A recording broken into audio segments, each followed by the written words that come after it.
Eder, Mech, Pallister. Rossoni di sera, buon tempo si spera, ma Rossoni all'alba sarebbe anche meglio. Anche se tu mi chiedi adesso cosa ho fatto quel giorno 14, Ma tu hai idea in realtà di cosa hai fatto il 14? assolutamente so che sono andato su a Opicina in quella pescheria, dopo sono andato mi pare a Basovizza dove c'è quella macelleria, poi sono andato da Zazzeron dove c'è sempre questa pescheria che fa parte di questo di Ernesto che aveva 3 pescherie all'epoca, no? Tra cui questa qui nella galleria Rosconi,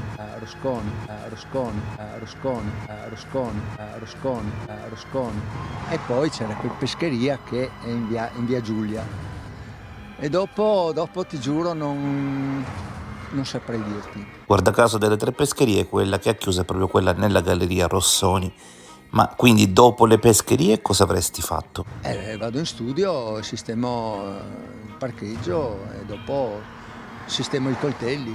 E da casa non sei tornato durante la mattina? Assolutamente no, perché ricordo che di solito, cioè io faccio sempre così, finito il giro dei coltelli, vado in studio, sistemo i coltelli perché poi mi preparo per i giorni dopo, oppure se ho delle consegne da fare durante quel giorno, insomma. Generalmente il martedì ci sono quel tipo di... ogni giorno ha i suoi giri, le sue cose. Claudio, hai visto Sebastiano che fantasista? Lui sì che è un vero numero 10. Ogni giorno inventa una giocata nuova. Io purtroppo ho poca fiducia in quello che ha fatto la procura, devo dirlo, perché non ha controllato, secondo me, loro hanno detto di sì, ma in realtà probabilmente no, ma il discorso parte già dalla sera precedente, al di là del fatto che per altre cose che sono successe prima e dopo, io sono convinto che se è un delitto è premeditato, qui lo dico, punto. Infatti adesso il fatto è abolito per la procura il suicidio, mentre invece la procura, chiamiamola precedente perché è ancora in vigore, ha lavorato 1 anno e mezzo per cercare di convincerci che lei si è suicidata. Hanno costruito bene tutto. Lui si è preparato il giorno dopo, cioè il 14, già dalla sera precedente, quando a cena, l'ultima cena, che erano assieme da quegli amici romeni in via Udine, si è fatto consegnare, almeno così sembra, non è stato verificato. Ma cosa vuol dire non è stato verificato? Il fatto è su una SIT della proprietaria di casa in cui racconta per filo e per segno gli eventi di quella sera.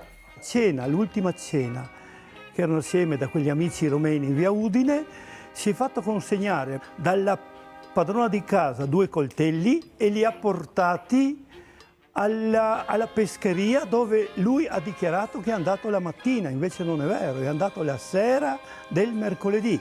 Hanno detto che in quel supermercato c'era quella sera, anche questo da verificare, ma voci di popolo spesso sono voci di Dio. Anche tu, Claudio, dovresti studiare di più. Il fatto che ci sia una degustazione vinicola viene riportato dai direttori della Galleria Rossoni, quindi non sono voci di popolo. Una degustazione vini, la pescheria non era sicuramente aperta, ma lui ha posato lì i coltelli, infatti sono stati trovati dalla ragazza della pescheria, dalla donna che ha aperto il negozio, alla mattina alle 7. Lì era in macchina che lo aspettava dalle 9.50 alle 10.20. Davanti, in Corso Italia, ferma la cella del telefono, la posiziona là per mezz'ora. Sì. Allora? Tutta la ricostruzione della sera alla Galleria Rossoni l'ho fatta io, ma questo discorso di Lilli ferma lì in auto non l'ho tirato fuori io. A me risulta ben altro. Quando il cellulare si blocca sulla cella è perché il telefono viene improvvisamente spento. Le celle molto spesso, e questo succede anche col telefono di Sebastiano in quei giorni, registrano lo spostamento nel momento in cui il telefono viene acceso e localizzato altrove da una nuova cella. Era già previsto, secondo me, da quindi parte per essere sua più libero e non andare a intercettare lui, Liliana, che doveva andare alla Wind, dove non è mai arrivata perché probabilmente è stata raccolta da qualcuno. La sera prima eri dagli amici rumeni. Noi andiamo a cena dai Zoikas perché la moglie ci ha telefonato, ha detto che ci preparava una cena che veniva anche Adriana Enzo, una cena romena che a noi piaceva moltissimo, e siamo andati là. Tu risulti nuovamente in circolazione intorno alle 9:45. Hai un ricordo dell'orario in cui effettivamente sia finita questa cena? Non ho la minima idea, ma penso, non so, saranno state le 9? Alla Galleria Rossoni improvvisamente intorno alle 8 appaiono i tuoi coltelli, come se fossero stati inviati dal teletrasporto dell'astronave Enterprise. Non è che tu lì sei andato il giorno prima? Ma quando? Perché escludo la cena anche perché questo supermercato a quell'ora secondo me era chiuso. Escludo che io quella sera lì sono andato a cambiare i coltelli. Guarda caso, pochi minuti prima che il telefono di Liliana agganciasse una cella vicina alla Galleria Rossoni, tu hai preso 2 coltelli a casa dei tuoi amici. Non è una strana coincidenza? Ti spiego, questi nostri amici, io gli avevo dato un coltello che per loro era troppo lungo, troppo grande, e allora gli ho portato il gemello più piccolo, perciò era nella borsa quella col mappamondi, c'era questo coltello dentro nella borsa di Liliana. Uno dei modi tipici per capire quando Sebastiano si arrampica sugli specchi è perché inizia a sbagliare la concordanza di singolari e plurali. In ogni caso, la SIT della proprietaria di casa racconta ben altro. Mihaela Georgeta, la donna presso la cui abitazione, la sera del 13 dicembre 2021, Liliana Resinovic era stata ospite a cena unitamente al marito Visintin Sebastiano. La donna affermava che, quella sera, il Visintin spesso stuzzicava, criticava ed era infastidito nei confronti dell'altra coppia ospite. Georgeta precisava di essere a conoscenza del fatto che Visintin avesse l'hobby di affilare coltelli, anche per conto di macellerie e pescherie di Trieste e che, alcune volte, in passato, le aveva regalato dei coltelli ben affilati. Particolare curioso accaduto quella sera è stato che Visintin, ad un certo punto, aveva detto a Georgeta di seguirlo in cucina dove le chiedeva la restituzione di 2 coltelli che, a suo tempo, le aveva donato, in cambio di uno nuovo. Giorgina gli dava, quindi, la possibilità di scelta e l'uomo prendeva 2 coltelli di grandi dimensioni, li avvolgeva in un pezzettino di stoffa, ritornava verso il salotto, chiedendo a Liliana quale fosse la sua borsa per metterli all'interno. Quest'ultima andava all'ingresso dell'appartamento, prendeva la propria borsa e tornava in salotto. Visintin, poi, riponeva nella borsa della moglie i coltelli e Liliana riportava la borsa all'ingresso. Ha negato tante di quelle cose, purtroppo, che non si sa da che parte iniziare per confutare le negazioni o le affermazioni. Sebastiano, alla fine, quando sei passato dalla Galleria Rossoni, tu dici adesso di essere passato molto presto di mattina, alle 5, alle 4. Se saliamo ancora un po', effettivamente arriviamo alla sera prima. Non chiederlo a me quando sono passato, quando ho finito il giro, l'ultimo, io penso l'ultimo che ho fatto. È difficile che tu possa aver fatto quella sosta per ultima perché i coltelli sono lì dalle 7:50. Per il resto il tuo percorso è tracciato con le celle. Tu di sicuro non sei andato alla Galleria Rossoni come primo appuntamento di quella mattina. Io sono arrivato in studio io, capisci? Cioè è tutto lì, la questura comunque ha verificato tutto, gli orari non lo so io, capisci? Cioè parliamo di 30 mesi fa, può essere che l'abbia fatto per prima, non lo so, non ho idea, alle 7:50, come fa a dire alle 7:50? Alle 9 di mattina aveva altro da fare e non a portare coltelli là, tutto là, banalmente.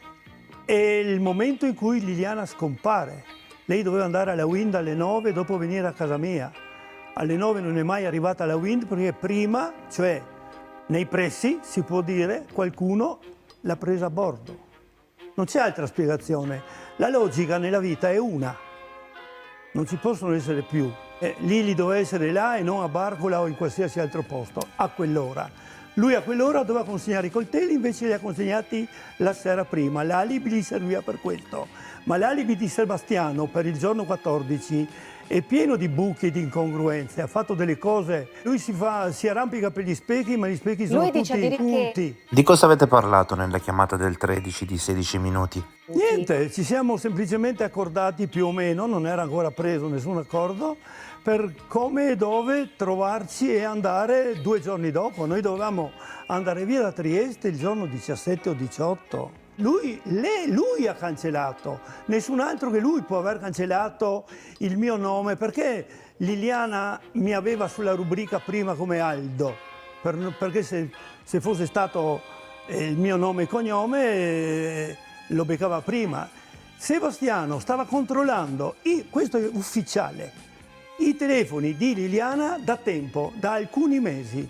Lui sapeva con ogni probabilità, con i mezzi tecnici dei quali lui è ancora oggi capace, non è escluso che ascoltava le nostre telefonate, perché aveva quei famosi attrezzi in casa. Anche. Ha mentito per un anno e mezzo, dicendo che io mi inventavo la nostra storia. Ma quale inventare?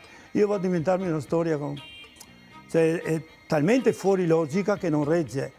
In realtà lui ci stava, diciamo così, pedinando per telefono, ma anche fisicamente probabilmente, Vi perché faccio lo abbiamo fotografie? incrociato una volta verso novembre, lo abbiamo incrociato sulla via dell'Istria di ritorno dal cimitero. L'ho già detto questo e lo riaffermo. Sulla via dell'Istria io lo stavo portando dove aveva un appuntamento con le amiche il pomeriggio del martedì, poteva essere il primo o il secondo martedì del mese, insomma. E lo abbiamo incrociato sulla strada. E le è parso nostra. strano? Lei lo ha visto, io non lo avevo neanche visto. L'ho visto dopo che lei mi ha detto adesso abbiamo incrociato Sebastiano, spicchietto retrovisivo, lui andava in senso inverso. Ci siamo incrociati, sul punto preciso, veramente. Cosa è successo la sera prima tra di loro? Io non posso saperlo, però lui prima ha detto che lo ha salutato con la mattina andando via, con tutti i fiorellini, campanelline, eccetera. E dopo, piano lui ha affermato che la notte piangeva. E uno piange e la mattina dopo ti saluta così a... È possibile che in quei giorni Liliana cercasse una casa per Sebastiano, una casa piccolina per lui? Infatti queste erano le ricerche che faceva, esattamente, ma la più grossa litigata che hanno fatto loro, della quale c'è testimonianza, è stata il 23, se non erro, ottobre, per cui 2 mesi interi prima o quasi, in quella famosa pensione, e questo è stato confermato Sì, dalla dall'albergo. proprietaria, Certo. eccolo, che lei li sentiva litigare, ma di grosso. E dormivano Idilio, lui ha detto, io perché mi sono esposto? Avrei preferito non farlo, anche adesso sono qui e mi pesa tantissimo, però lo devo fare per lei. E io sono entrato in questo circo, purtroppo, che diventa un circo mediatico nell'insieme, proprio per confutare tutte le fandonie che lui ha raccontato. Sebastiano in quei giorni attaccava e disattivava di continuo la segreteria del telefono di Liliana. Tu lo sapresti fare? Io non Tante saprei cose che- neanche farlo. Ehi, non dimenticare di iscriverti a questo canale.